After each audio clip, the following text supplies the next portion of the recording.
Bom, meninos, dando continuidade aí, né, eu já anotei aqui para ficar bem preciso, um dos principais conceitos em calorimetria é o conceito de caloria, certo? Nós vamos discutir ao longo do curso bastante isso, mesmo porque a ideia de calor teve ideias erradas do chamado calórico, e vocês podem ler o texto do nosso livro e pesquisar sobre isso, o que é o calórico, que é a ideia de um fluido, e nós sabemos que o calor não é esse fluido, certo?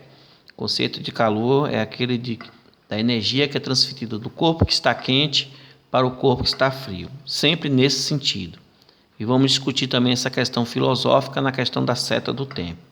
Mas desde 1948, a caloria é definida como a energia necessária para elevar a temperatura de 1 grama de água, não é outra substância, tem que ser de água.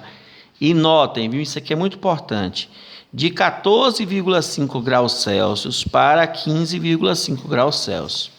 Ô, Mr. Bate, isso não é a variação de 1 grau? É a variação de 1 grau, certo? Você pode escrever um delta teta, a variação de 1 grau. Mas esse conceito de caloria é bem específico, ele é bem determinado. Então você, na hora que for procurar uma questão de Enem ou de vestibular, quando se falar em caloria, você vai ter que lembrar que é de 1 grama de água, de 14,5 para 15,5. Se o texto disser que é uma variação de 1 grau, tá certo? Corre o risco de alguém colocar no gabarito que a informação está errada, por incrível que pareça. E na minha opinião, às vezes está correto o autor da questão, por quê? Porque esse conceito foi determinado dessa forma. Então, de 14,5 para 15,5 realmente tem 1 grau, mas não foi definido, porque eu posso imaginar também de 10 graus para 11 graus tem 1 grau. Percebe o problema? De 9 graus para 10 graus também é 1 grau, mas não foi definido com esses valores, foi definido com 14,5 e 15,5. Então fique muito atento a isso, tá ok? Principalmente quando se trata de vestibular, de concursos assim.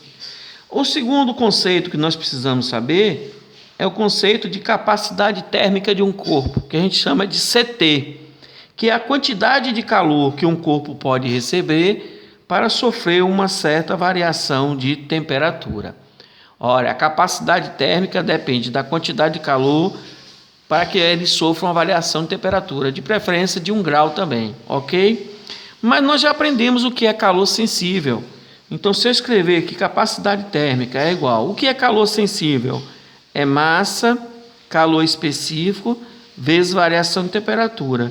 Dividindo isso por variação de temperatura, você vai perceber que a capacidade térmica de um corpo, cortando em cima com embaixo, porque são a mesma grandeza, a capacidade térmica do corpo, ela depende diretamente do seu calor específico, ou seja, da massa e do seu calor específico.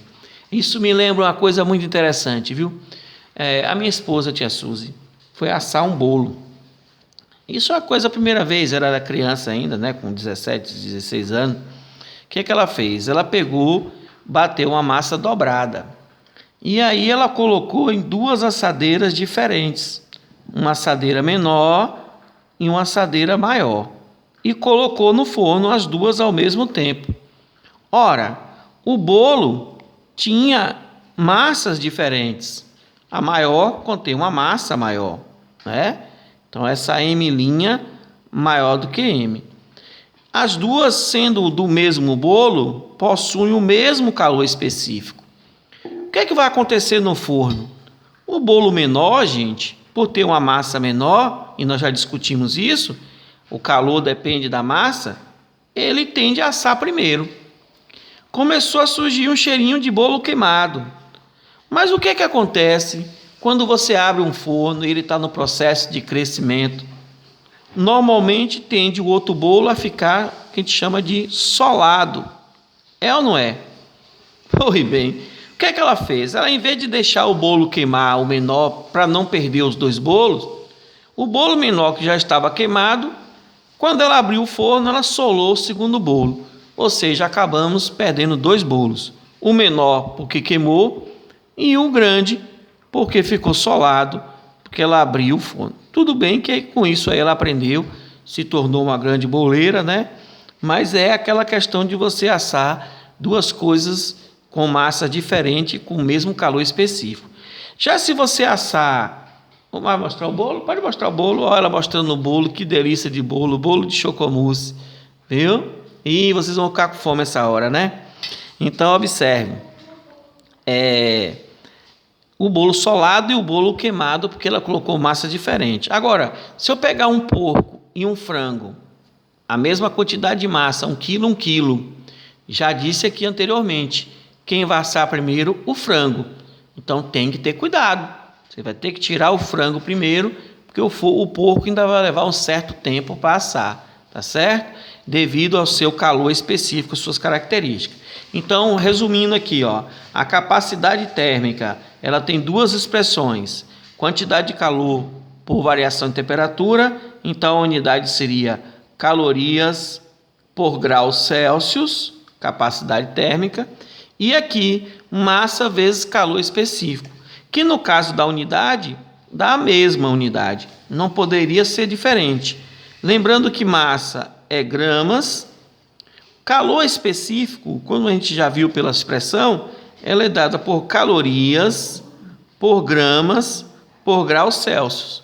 Então, se você pegar aqui, cortar o grama com grama, vai sobrar o quê? Calorias por graus Celsius. Então, está demonstrado aqui que a unidade de capacidade térmica, independente da expressão que eu use, ela vai ser a mesma. Capacidade térmica, CT, quantidade de calor sobre variação de temperatura, ou capacidade térmica é igual a massa vezes calor específico. Então, resumindo o conceito dele, é a quantidade de calor necessária para elevar de 1 grau Celsius a temperatura de uma certa substância ou de um certo material. Tá certo? Bom, para explicar um fenômeno muito interessante, eu vou pegar aqui e dizer para vocês o seguinte: eu tenho um tripé onde está armado essa câmera aí, certo? E eu tenho uma régua. Esses 2 objetos estão no mesmo ambiente. Então eu vou pedir meu filho Albert Einstein, que está ali comendo o bolo, para fazer uma experiência aqui, agora. Ele não sabe do resultado dessa experiência, mas eu vou pedir para que ele faça isso.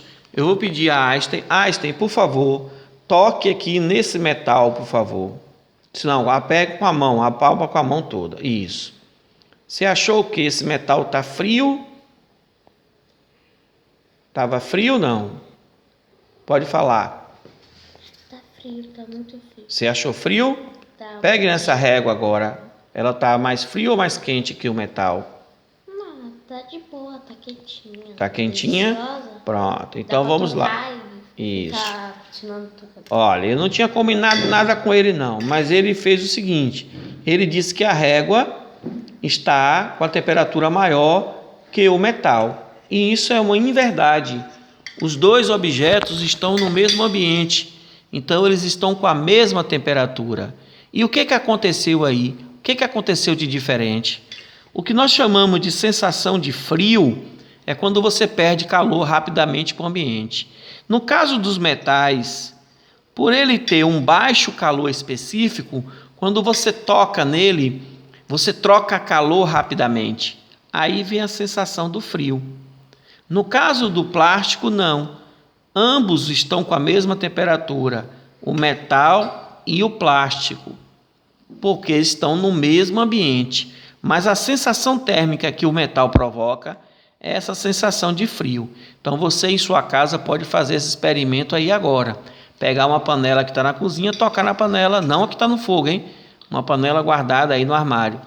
Você vai ter uma impressão de que você vai ter uma sensação de estar pegando algo frio, mas na verdade está na mesma temperatura do armário de madeira. O que acontece com o metal é que ele consegue roubar rapidamente nossa energia, e esse roubar essa energia rapidamente faz a impressão do frio, que nós chamamos de frio, ok?